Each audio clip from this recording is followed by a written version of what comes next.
Hi, I'm David Bieloh, professor of graphic design at Central Washington University in the United States. I'm here today to talk about some work from my friend Irwan Harnoko, teaches at Pradita University in Indonesia. I'm going to review three projects from his experimental typography class. So I'm always happy to do this for Irwan. It's very much a interesting and fun thing for me to get to review the work from his experimental type class. So I'm going to talk about three students today and the work that I've looked at. I've looked through the work from the whole class. It's always difficult to pick three. And I wouldn't say these are necessarily the three best pieces. They're just the three that I've decided to talk about here. Okay, so let me move this out of the way, make it smaller. All right, the first student I'm going to talk about here, project by Tony and Dryan. As I look through the work, I'm looking for things that jump out at me and give me the opportunity to talk about certain things. So when reviewing this sort of stuff, in particular experimental type, can be looked at on different levels. We can certainly talk about the formal aspects of the work, which I'll do. So empirical things, like use of line, shape, color, texture, layout, composition, sorts of things. I'll talk about that for each student. And kind of the impressions it makes on me, and also the narrative that might be going on with the expression of the typography and the rest of the elements within the space. So this piece by Tony really has a lot of interesting things happening. First, in particular, is his use of line. And it kind of keys off of the crossbar on the capital A. That kind of starts this idea of horizontal line. And then he's created this repetition of line that's varying over time here. Creates an interesting rhythm, I thought. And it kind of turns this into a more organic kind of sensibility through his use of line as it repeats in the blue. And I thought it was interesting and nice how it integrated with the figure in the background.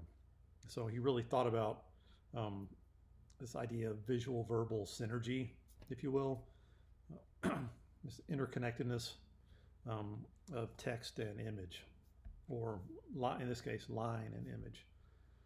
And it's, I think, an extension of the type, since it, for me at least, kind of emerges from the A, this idea of this horizontal line. So you'll notice here the line overlaps in and out of the image, crosses over, comes in behind it. And then sort of kind of building off of that, if we kind of further explore or investigate line here, you can see how he duplicated the A here in the background. So this thin, linear use of line in the background kind of presses it back into space, adds to the depth of the space. Kind of creates this idea of this dominance from the diagonal from the A. I thought was quite nice. And then line is kind of repeated in different ways. This what kind of, I noticed first here on this kind of organic curvilinear line here, it's kind of repeated in the background on these curves, these lines coming from the top in the lighter blue, and they're kind of combining with the red, the diagonals in those forms, and then how those kind of repeat almost like sun rays as they come back. And that's an impression up here in the red lines down here in the bottom, which leads us to this dash line that emerges at the bottom of the A. So the thin stroke with the white line here is kind of continued on as a dash line at the bottom, which for me is kind of this kind of conceptual sort of link maybe to the idea of line and gap that's happening with the red lines and the blue lines. That this concept of a dash is sort of repeated in these forms, in these linear forms, and it's more literal here in the dash line at the bottom of the A. So I thought that was unique. So and line is happening in a variety of other ways in this piece. I mean, it's in the wrinkles in the background, in the paper, the folds in the shirt, the highlights and the shadows, repeated throughout the space. So I think it's just supported well, and kind of a good launching point really for really hold, or not really a launching point, but just something that ties all of this together. As far as the storytelling and the narrative, I thought it was an interesting choice to put the tape over the eyes, hiding the identity of the figure, which makes it mysterious. I don't really know what the message is here, or what it is the student was trying to communicate. And I can surmise, kind of guess maybe what that is, but this idea of covering the identity, where maybe we can see what he can't, or I don't really know what's going on. Maybe it's something more internal. But that strip of tape over the eyes becomes just, again, this another kind of linear element within the space. It's just thicker, right? So it's a rectangle, but it's also a really thick piece of a line. Lots of interesting things happening here. It's got a lot of energy, a lot of motion, and I mentioned before, a lot of rhythm. The color, real basic primaries, red, blue, and yellow, and I'm not necessarily a fan of doing that, but in this case, it helps establish this contrast with the kind of monochromatic grayscale of the background of the image. So nice work, Tani, right? Sorry if I mispronounced your name. Tani Andrian. Okay, I'm going to jump down here in the list to the next student I want to talk about. This is Nathaniel. I think that's how I pronounce your name. And hey, guys, I apologize if I'm mispronouncing your names. There's similar things I want to mention about Nathaniel's piece here, and some different sorts of things. But again, I want to talk kind of about some formal elements and maybe what my impressions are. This has got an interesting hierarchy where this large N shape really pulls us in. It's kind of wavy in letter form. They set on this diagonal and distorted somewhat. But it really kind of becomes this identifier, or a target really for us to land on when we look at this. And then it's real directional. So there's a lot of directional elements that are kind of repeating or supporting each other, or these directional sort of parallels that I think are smart in this composition. So I'm going to talk about that first. So the N and the diagonals created from this rotated N are really mimicking what's going on with this black and yellow tape. I'm not sure what that is at the bottom, but it's similar to the diagonals that would happen in a capital letter like this N. So I think that those kind of are an interesting point and counterpoint. These two objects that almost parallel each other on this diagonal nicely, or support one another. So smart move. And then the other directional things I think are quite nice. It help establish kind of the movement or the eye flow that we get from this compositional arrangement, which is fairly sophisticated, I think. Starts just with how this N and where it's pointing. It's pointing straight here to these bars, which are part of the narrative, part of the storytelling. They're hiding almost like a redacted government document, parts of the text, even though you can read it there. But seen from a distance, that's kind of how it comes across. Like there's elements of this message that are hidden back here underneath these bars of black that have been marked over the type. But the N is pointing towards it, and then these bars kind of establish this nice rhythm within the hierarchy that moves down the space. And it's, again, got several parallels that are happening, supported with the type behind it. You can see this kind of variation in the repetition is what creates this rhythmic sense. It drops down and it breaks, and then it continues on down here on these three repeating elements that are, again, down at a diagonal. And then I think what makes this particularly smart is these black dashes, so to speak, are what are repeated in this form at the bottom, in the black and yellow tape. The same sorts of dash idea, or this theme within this theme. And the horizontal nature kind of the stripes in the background are a nice directional contrast to all the diagonals that are happening within this composition as a whole. And then again, it kind of as a counterpoint to these bars are these bold little segments of type that are also running horizontally. And then the real kind of musical element of it, which and I'd say musical because I kind of get that kind of sort of sense of modulation in the type because it's just so due to so many changes. It's kind of like almost like you're watching or listening to a piece of music. So and it's really noticeable here on this text that kind of expands up and down right through here where my pointer is. So those are all kind of working together nicely, and then the text is falling out of the copy at the bottom. I think it was kind of interesting sort of dynamic where things have kind of dropped out of the bottom of that paragraph, like maybe lost information almost.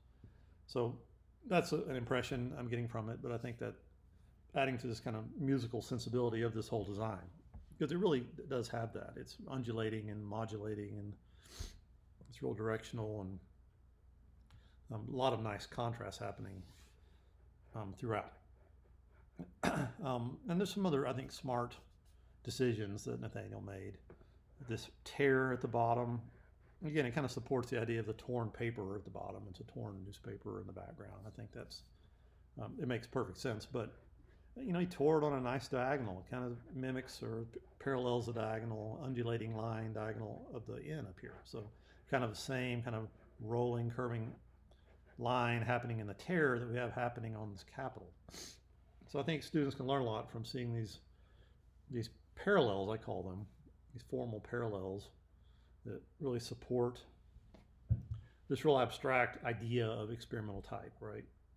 Because, you know, we can't do these sorts of experimental things, a lot of like branding and necessarily in packaging and corporate identity work. You know, it's really this type of poster stuff, right? But it gives you this chance to be expressive and to create this, and in this case, like Nathaniel did, this real musical kind of arrangement. I'm using type. And then again, his use of line, like the previous student, also really strong. And, you know, I already mentioned a lot of it, but we get this lighter, thinner lines in the background help add to the depth in the space. They look like it's the N duplicated kind of and rotated and changed out in the background. And then the N points down here too. So, you know, not only is it directing us up here, which is leading us down, a lot of the beauty of the movement in this composition is just what's happening here too. You know, this is leading us down to this kind of smoky arrangement of type. It almost looks like smoke rising up from something, which leads us at the bottom. So there's a real kind of rotating sort of sensibility to this arrangement that keeps us engaged. I don't get stuck anywhere. As complicated as this is, I don't really get stuck anywhere in any part of it. The use of space is also really good. You left some negative space, created some space, found some space, either by removing text from the paragraph or breaking up the lines or leaving space open here, tearing this out of it. So nice work here, Nathaniel. Okay, last one. And again, I'd love to talk about all these if I had more time. And this one's different. I want to talk about mainly just because this one's so different. Leona Valencia Liam, I think. Again, sorry if I mispronounced your name.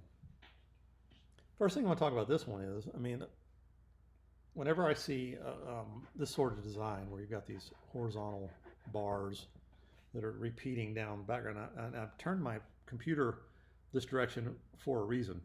It was just for this piece. So if you look right here behind me, these Venetian blinds, right?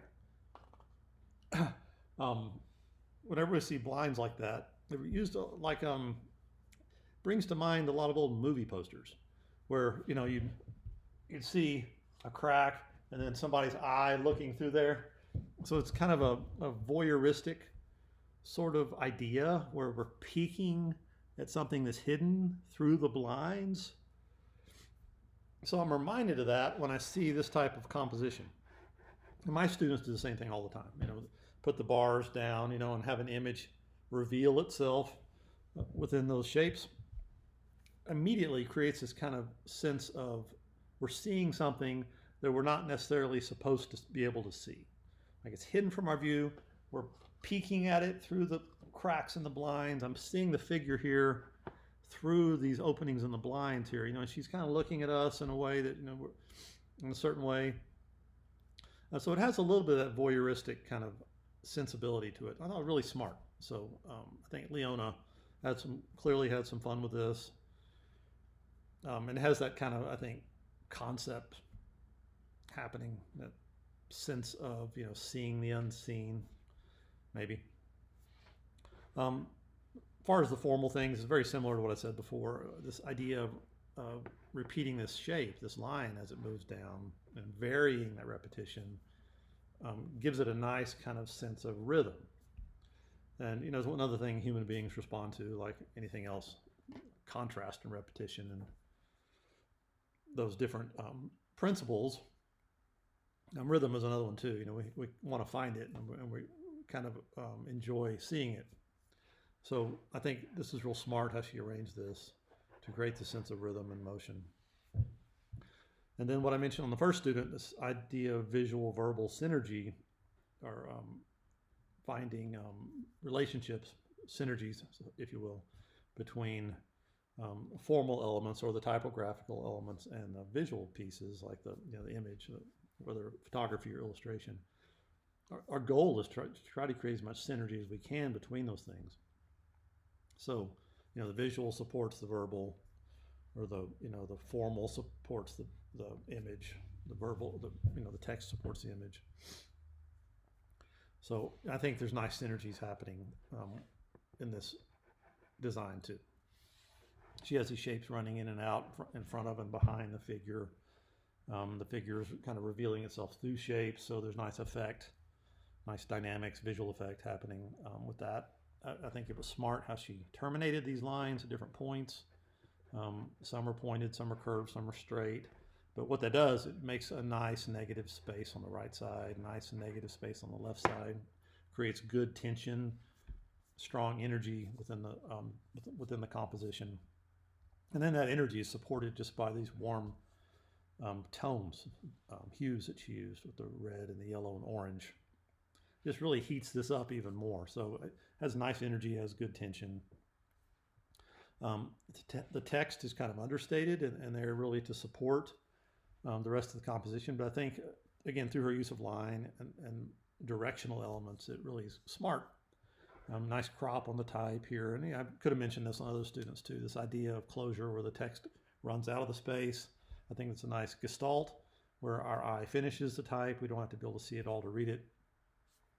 And that connecting to the format edge and letting the viewer finish what's outside the edge, I think is always smart to do, whether we're using text or anything else, shape within the composition. The linear pieces just support each other here. So whether the lines are these thick bars, or the dashed lines running vertically or horizontally, kind of repeated or supported by the small print way back in the background that looks far back in space. I think those are nice parallels to the dash lines that are in the front. And then the K repeating, it's very large here on the right side, I think. Again, just creates nice synergy with the image. Repeating it back here in the background, I think it's a smart move too. So and the design's got nice contrast as well. Okay, so before I repeat myself, I think I will stop. So again, I want to thank Erwan for inviting me to do this again this year. I enjoy it. I want to say hi to all the students. You guys do great work out there. And I commend you for all of your beautiful experimental typography. Okay, have a great day, everyone.